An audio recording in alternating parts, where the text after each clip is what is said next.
उत्तराखंड के हमारे खास बुलेटिन में आपका बहुत बहुत स्वागत है। मैं हूं आपके साथ दीपिका ओझा।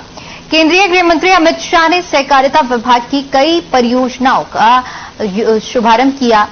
हरिद्वार से प्रदेश भर की 670 न्याय पंचायतों का बहुउद्देशीय सरकारी समितियों का कंप्यूटराइजीकरण के कार्य का शुभारंभ किया गया। वहीं कांग्रेस ने आरोप लगाया है कि अमित शाह ने कांग्रेस का कंप्यूटरीकरण योजना का शुभारंभ किया। कांग्रेस मुख्य प्रवक्ता गरिमा मेहरा दसौनी ने कंप्यूटर और प्रिंटर की खरीद पर भी सवाल खड़े किए। उन्होंने कहा कि 1.5 लाख रुपए की लागत से कंप्यूटर और प्रिंटर को 5.5 लाख रुपए की लागत में क्यों खरीदा गया। इसके साथ ही जिन कर्मचारियों को इनको चलाना है, क्या उनको ट्रेनिंग दी गई है। कांग्रेस प्रवक्ता ने कहा कि कांग्रेस शासनकाल में जो पैक्स समितियां 756 थीं, लेकिन अब ये पैक्स समितियां कम होकर 690 क्यों हो गई हैं।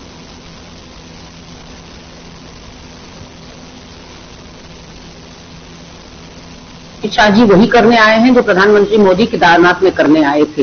केदारनाथ में जो पुनर्निर्माण है, स्थापन के जो कार्य थे या सौंदर्यीकरण के जो कार्य थे दैवीय आपदा के बाद, वो सब हरीश रावत जी कर चुके थे अपने सीमित संसाधनों से। लेकिन शिलापट लगाने के लिए और रिबन काटने के लिए मोदी जी पधार गए। उसी तरह से जिस कंप्यूटरीकरण की आज बात हो रही है हरिद्वार के अंदर, उन तमाम पैक्स समितियों में कंप्यूटरीकरण कांग्रेस करके जा चुकी है। सवाल कांग्रेस वरिष्ठ नेता और पूर्व राज्यसभा सांसद प्रदीप टमटा अल्मोड़ा पहुंचे, जहां उन्होंने उत्तराखंड सरकार के 1 साल नई मिसाल पर निशाना साधते हुए कहा कि धामी सरकार जो जश्न मना रही है, क्या सरकार प्रदेश की बेरोजगारी, महंगाई जैसे मुद्दों का जश्न मना रही है। उन्होंने कहा कि प्रदेश में जो भ्रष्टाचार हो रहे हैं, बेरोजगारी अपनी सीमा से पार है। ऐसे में प्रदेश की सरकार जो जश्न मना रही है, वो प्रदेश की जनता के साथ एक बहुत बड़ा मजाक है।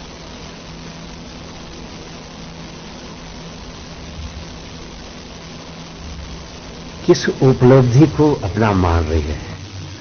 क्या UKSSC में जो भ्रष्टाचार हुआ है, जो उत्तराखंड लोक सेवा आयोग में जो भ्रष्टाचार उजागर हुआ है, पेपर लीक है, मेरे ख्याल से जश्न इसी बात का मनाया जा रहा होगा। नहीं तो जश्न ऐसी क्या चीज थी। मुख्यमंत्री धामी जी ने जब पहली बार मुख्यमंत्री बने थे, चुनाव के समय उन्होंने कहा था 24,000 पद रिक्त हैं इस प्रदेश में, हमारी सरकार आते ही हम इसको बढ़ाएंगे। 1 साल पूरा हो चुका है, पदों को भरने की तो प्रक्रिया पूरी नहीं हुई, हर छत टपक गई।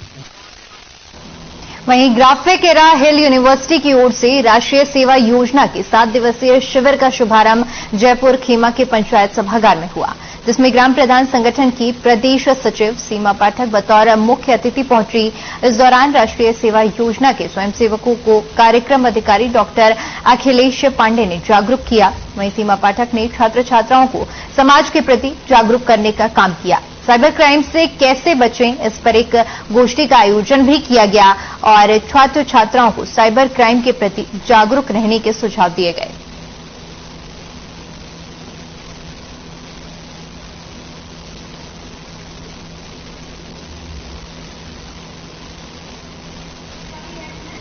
तो एनएसएस का बेसिकली योगदान ये है कि जैसा कि हम देखते हैं कि बाहर अगर जगह में जाके लोगों की मदद करना और थोड़ा जागरूक करना, सेल्फ जैसे कि सोशल वर्क करना, कि सफाई वगैरह हो गया, और अवेयर करने, जैसे कि मैम ने बताया कि भी सोशल साइबर क्राइम बढ़ रहा है, तो उस चीज़ में लोगों को अवेयर करना और बाकी सारी चीज़ें कि जैसे कि हमको अवेयर करेंगे तो आगे जाके सारे काम होंगे और इससे हम सेल्फ डिपेंडेंट भी होंगे, क्योंकि आगे जाके हम इंडस्ट्रीज में जाएंगे तो बाहर अकेले रहेंगे, तो हमें ये चीज़ें देखने को मिलेगी कि अकेले में आदमी कैसे मैनेज करेगा चीज़ों को, टास्क को। आज हमारी ग्राम पंचायत में एनएसएस के द्वारा ग्राफिक-एरा इंस्टीट्यूट के बच्चों का एक कैंप, 7 दिवसीय कैंप लगाया गया है और बच्चे लोग काफ़ी इसमें बढ़ चढ़ के हिस्सा ले रहे हैं। काफ़ी बच्चे खुद खाना बनाना और भी जितने भी इनके सोशल काम है, सफाई से लेके काफ़ी बच्चे इसमें रुचि ले रहे हैं। और सबसे पहले तो आज जो यहाँ कैंपिंग थे उसमें उनके शुगर की जांच और ब्लड प्रेशर वगैरह की जांच, निःशुल्क जांच यहाँ पे रखी गई थी। कल इनका सही अभियान है, गांव में ये लोग बच्चे भ्रमण करेंगे, लोगों को जागरूक करेंगे। उसके बाद इनका फिर आगे और भी कई शेड्यूल है। 7 दिवसीय इन लोगों का बच्चों का प्रोग्राम है और बहुत अच्छा लग रहा है। मैं भी बच्चों के साथ हूँ, मैं इनके साथ, मेरे को भी थोड़ा अपना टाइम वो स्पेंड करना पड़ रहा है थोड़ा। ये राष्ट्रीय सेवा योजना के अंतर्गत हमारा विद्यालय को यूनिट मिली हुई है जो युवा एवं खेल मंत्रालय के द्वारा वित्त पोषित है। तो इसमें हम बच्चों को सर्वांगीण शारीरिक और मानसिक विकास साथ साथ बौद्धिक विकास भी हो, क्योंकि हमारी ग्राफिक एरा हिल यूनिवर्सिटी सबको पता है एजुकेशन के क्षेत्र में बहुत अच्छा नाम कर रही है। तो हम लोगों को जो आज एनएसएस यूनिट के द्वारा मिला हुआ, हम लोगों को 7 दिवसीय विशेष कैंप करवा रहे हैं, जिसमें प्रथम दिन से लेकर 7 दिन तक बच्चों को रहना खाना पीना सब सिखाया जाता है। जब यहाँ रहते हैं तो डेली नीड्स की चीजें क्या लाना क्या करना इस तरह से एक्टिविटी सीखते हैं। वहीं उत्तराखंड में अब बिजली महंगी हो गई है। विद्युत नियामक आयोग ने बिजली दरों में 9.64% की बढ़ोतरी की है। गुरुवार को नियामक आयोग के अध्यक्ष डीपी गौरेला और सदस्य तकनीकी एमके जैन ने टैरिफ जारी किया है और बिजली की नई दरें 1 अप्रैल से लागू होंगी। बता दें कि इस साल वित्तीय वर्ष के लिए यूपीसीएल ने 16.96%, यूजेवीएनएल ने करीब और पिटबुल ने 9% की बढ़ोतरी का प्रस्ताव दिया था। इस पर जन सुनवाई के बाद आयोग ने करीब 12% बढ़ोतरी का निर्णय लिया था, लेकिन आयोग ने बिजली दरों में 9.64% की ही बढ़ोतरी की है। प्रदेश के 4 लाख घरेलू उपभोक्ताओं के लिए 10 पैसे प्रति यूनिट की बढ़ोतरी की गई है। 10 दिन में बिजली का डिजिटल भुगतान करने पर उपभोक्ता को 1.50% का अन्य माध्यम से 1% की छूट मिलेगी। किसान अगर ट्यूबवेल का बिल 1 माह में जमा करेगा तो उसे 5% की छूट दी जाएगी।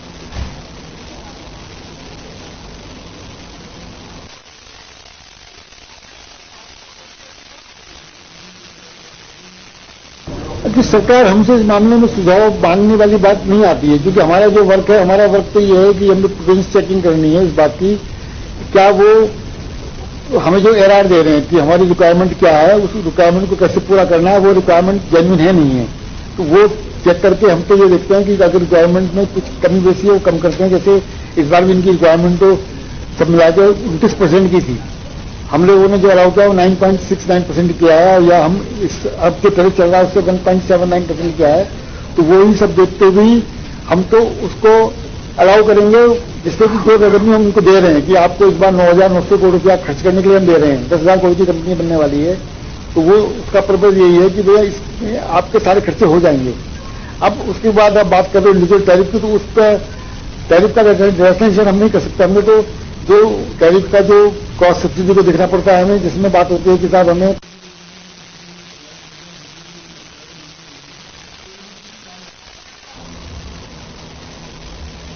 अल्मोड़ा में जंगलों की आग एक बड़ी समस्या है। हर साल लाखों हेक्टेयर जंगल आग की भेंट चढ़ जाते हैं। वनों को आग से बचाने के लिए अल्मोड़ा में हर साल ऊंट दिवस मनाने का फैसला लिया गया है। शाही देवी विकास मंच शीतलाखेत के संस्थापक संयोजक गजेंद्र पाठक ने पत्रकार वार्ता कर बताया कि 1 अप्रैल को हवालबाग विकासखंड के धामस गांव से दूसरा ऊंट दिवस मनाया जाएगा। उन्होंने कहा कि उत्तराखंड के पर्वतीय इलाकों में जंगल में आग लगने की घटनाओं से जल स्रोतों और जैव विविधता और पारिस्थितिकी तंत्र को बहुत नुकसान हो रहा है। जंगलों में आग की घटनाओं को रोकना और बुझाने में जनता का सहयोग बेहद जरूरी है। उन्होंने कहा कि जंगलों में आग लगने के कारण ऊंट जलाने की परंपरा एक बहुत बड़ा कारण है। ऊंट जलाने की परंपरा को समयबद्ध और व्यवस्थित कर वनाग्नि घटनाओं में 90% तक की कमी लाई जा सकती है। उन्होंने जंगलों को आग से बचाने के लिए प्रदेश भर के लोगों से आगे आने का आह्वान किया। बता दें कि मुख्यमंत्री पुष्कर सिंह धामी जंगलों को आग से बचाने के लिए शीतलाखेत मॉडल की सराहना कर चुके हैं। सीएम धामी ने पिछले साल एक बैठक में अफसरों को शीतलाखेत मॉडल को अपनाने के निर्देश भी दिए थे।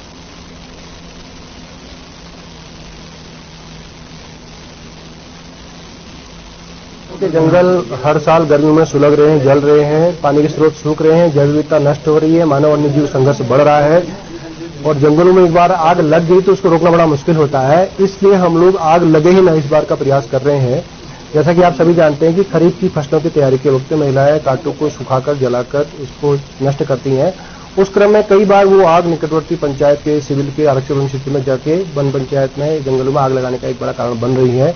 तो हमने पिछले वर्ष विचार दिया था कि औण दिवस का विचार देके हमने ये कहा था कि 31 मार्च से पहले सारे औण जलाने की वहीं धर्मनगरी हरिद्वार में देर रात से लगातार बारिश हो रही है, जिससे जनजीवन अस्त व्यस्त हो गया है। आपको बता दें कि शहरी और ग्रामीण इलाकों में बारिश की वजह से सड़कों पर जलभराव हो गया है, जिससे लोगों को परेशानियों का सामना करना पड़ रहा है।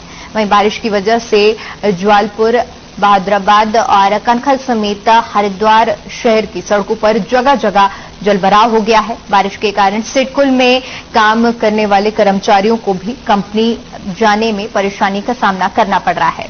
बताते चले कि मौसम विभाग की ओर से हरिद्वार समेत कई जिलों के लिए अलर्ट जारी किया है, जिसको देखते हुए आपदा अधिकारी भी अलर्ट मोड पर हैं।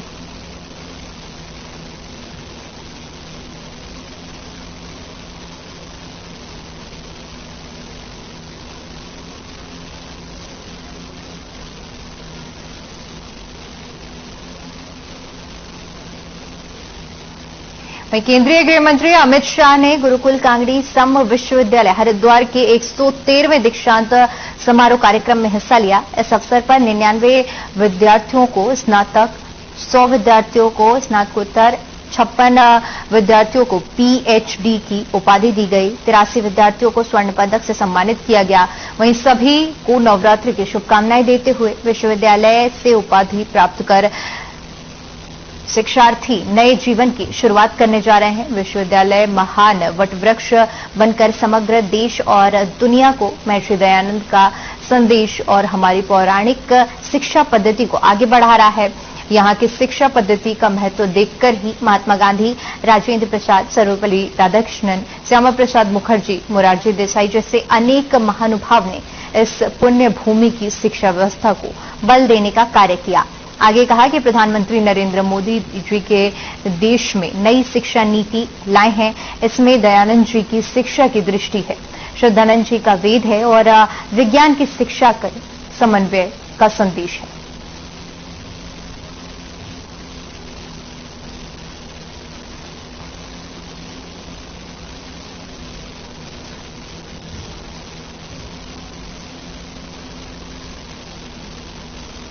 वहीं उत्तराखंड में पिछले साल में 3 बार बिजली की दरों में इजाफा देखने को मिला था।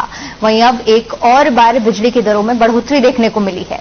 बढ़ते बिजली के दामों को लेकर विपक्ष ने राज्य सरकार पर करारा हमला किया है। कांग्रेस प्रदेश अध्यक्ष करण माहरा का कहना है कि उत्तराखंड को ऊर्जा प्रदेश का नाम से जाना जाता है, लेकिन उसके बावजूद जिस प्रकार से बिजली के दामों में लगातार बढ़ोतरी देखने को मिल रही है, उससे यह साबित हो गया है कि बीजेपी सरकार लगातार जनता से धोखाधड़ी कर रही है।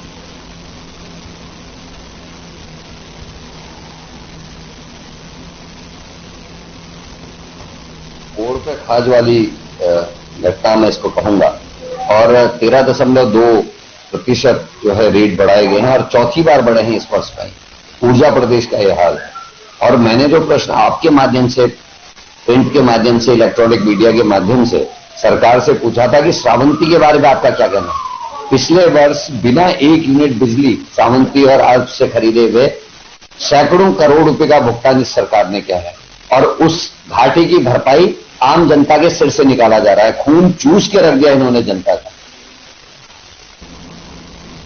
पौड़ी के यमकेश्वर विधानसभा के सिरासू पुल के पास एक युवक और युवती की गंगा नदी में डूब गए। दोनों के डूबने की जानकारी एसडीआरएफ को दी गई, जिसके बाद एसडीआरएफ की टीम तत्काल घटनास्थल के लिए रवाना हुई।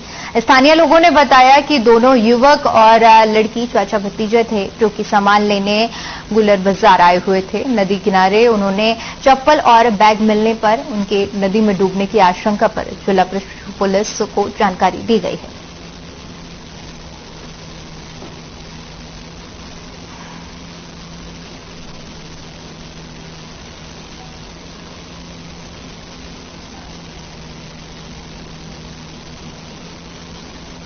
वहीं मंत्री सतपाल महाराज के विधानसभा क्षेत्र चौबट्टा खाल में ग्रामीण सड़क सुविधा से अभी भी वंचित हैं। पिछले 8 से 10 सालों से ग्रामीण अपने ही स्थानीय विधायक और कैबिनेट मंत्री महाराज और प्रशासन के चक्कर काट रहे हैं। यहां तक कि सीएम पोर्टल पर भी ग्रामीणों ने सड़क की गुहार लगाई है, लेकिन तब भी इनकी मांग पूरी नहीं हो पाई है। अब ग्रामीणों ने एक बार फिर डीएम आशीष चौहान से मदद की गुहार लगाई है। वहीं डीएम ने भी ग्रामीणों को सड़क पहुंचाने का आश्वासन दिया है। ग्रामीण जगदीश सिंह नेगी ने कहा कि कैसडाना और तैराना छोयाधार मोटर मार्ग के निर्माण की मांग के लिए स्थानीय विधायक और रोनेवी मंत्री सतपाल महाराज से मुलाकात की है, लेकिन आज तक उस मोटर मार्ग का सर्वे के अलावा कुछ नहीं हो पाया।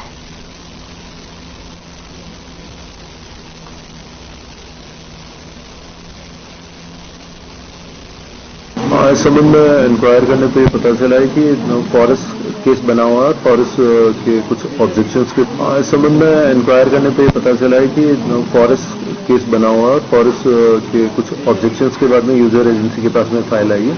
तो इस संबंध में यूजर एजेंसी को निर्देश दिए गए कि शीघ्र आपत्तियों का निराकरण करके प्रोसेस को एक्सपेडाइट करें। पोखड़ा ब्लॉक में ग्राम सभा गटरी में समना छोयाधार समना तैरान और छोयाधार रोड है 3 किलोमीटर का। 10 साल से हमें आश्वासन मिल रहा है।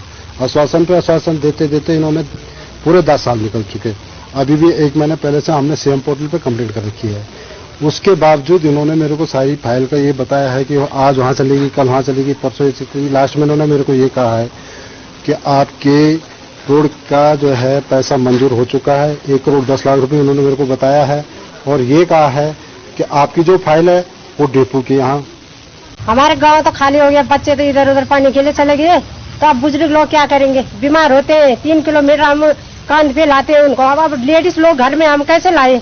हमें बहुत परेशानी है। चढ़ाई है 3 किलोमीटर हमारे यहाँ चढ़ाई है। ग्राम सभा गढ़ी है हमारा और संदना और तैरान छोयाधार 3 किलोमीटर हमें रोड चाहिए। विधानसभा हमारा चौबटे खान और हमें बहुत परेशानी है। हमें रोड की परेशानी है, हमें रोड चाहिए। हम 8-10 साल से बहुत कोशिश कर रहे हैं। 10 बार हम पौड़ी आ गए, लेकिन हमारी रोड कैंसिल क्यों हो रही है हमें ये पता नहीं। बड़ी खबर का रुख करते हैं जो कि लक्सर से सामने आ रही है। आपको बता दें कि देर रात से तेज बारिश हो रही है लक्सर में, जिसकी वजह से पूरा जनजीवन अस्त व्यस्त है। पहाड़ी क्षेत्रों में एक साथ मैदानी क्षेत्रों में भी बारिश हो रही है। बदलते मौसम के चलते किसानों को भी काफी ज्यादा चिंता का और परेशानियों का सामना करना पड़ रहा है। बता दें कि गेहूं की फसल का ये समय है और ऐसे समय में जब बारिश हो रही है तो किसानों के लिए ये आपदा बनकर सामने आ रही है। बदलते मौसम ने लगातार किसानों की चिंता बढ़ा दी है। किसानों को लगातार नुकसान का सामना करना पड़ रहा है। तो पहाड़ी और मैदानी क्षेत्रों में देर रात से लगातार बारिश हो रही है। जहां एक तरफ इस बारिश से पूरा जनजीवन अस्त व्यस्त है, तो वहीं दूसरी तरफ अगर किसानों की बात की जाए तो उनकी फसलों का काफी ज्यादा नुकसान हुआ है। गेहूं की फसलें लगी हुई हैं खेतों में और बारिश के पानी के चलते ये फसलें पूरी तरह से खराब हो रही हैं।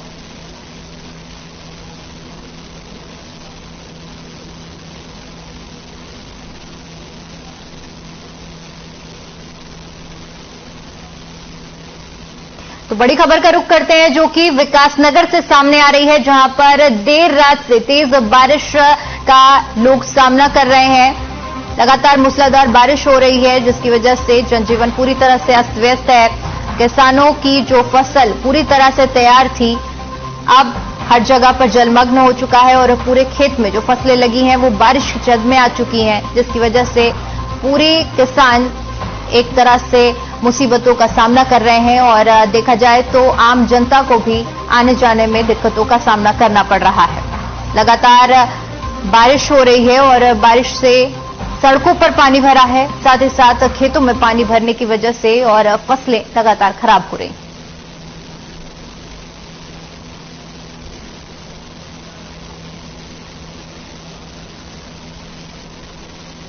वहीं मुनिकीरेती थाना क्षेत्र अंतर्गत लक्ष्मण झूला रोड पर पेट्रोल पंप के पास पार्किंग में एक बड़ा हादसा होते होते टल गया। बताया जा रहा है कि सुबह करीब 4:30 बजे पार्किंग में खड़े एक टेम्पो ट्रैवलर में संदिग्ध परिस्थितियों में आग लग गई। आग इतनी भीषण थी कि दमकल विभाग को आग पर काबू पाने के लिए कड़ी मशक्कत करनी पड़ी। फिलहाल आग लगने के कारण पता नहीं चल पाए हैं, किसी भी तरह की जनहानि नहीं हुई है। मुनिकीरेती थाने के इंस्पेक्टर रितेश शाह ने बताया कि आग लगने के कारणों की दमकल विभाग जांच कर रही है और अधिकारी और पुलिस विभाग इस पूरे मामले में जांच करेंगे। फिलहाल आग लगने के कारण स्पष्ट नहीं हो पाए हैं। प्रथम दृष्टया शॉर्ट सर्किट होने की वजह से वाहन में आग लगने की घटना मानी जा रही है।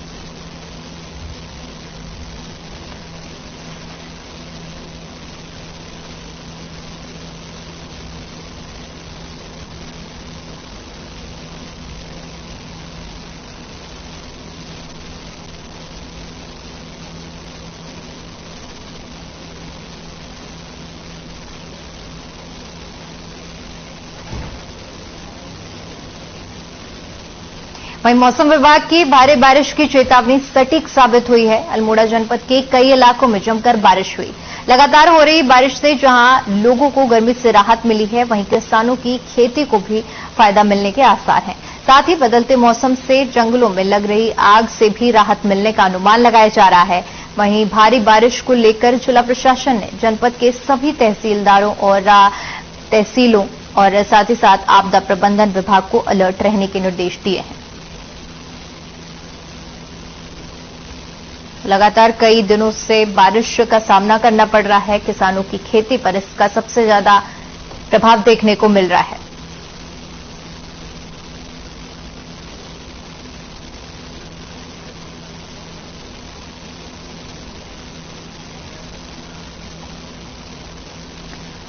तो बारिश की वजह से लगातार नुकसान का सामना कर रहे हैं किसान और आम जनजीवन भी पूरी तरह से अस्त व्यस्त है। लगातार मैदानी क्षेत्रों में, पहाड़ी क्षेत्रों में बारिश हो रही है।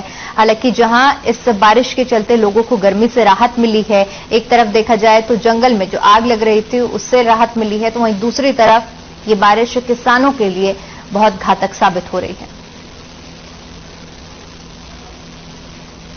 चलिए फिलहाल के लिए उत्तराखंड की खबरों में इतना ही। बाकी तमाम बड़ी खबरों के लिए बने रहिए हमारे साथ। नमस्कार।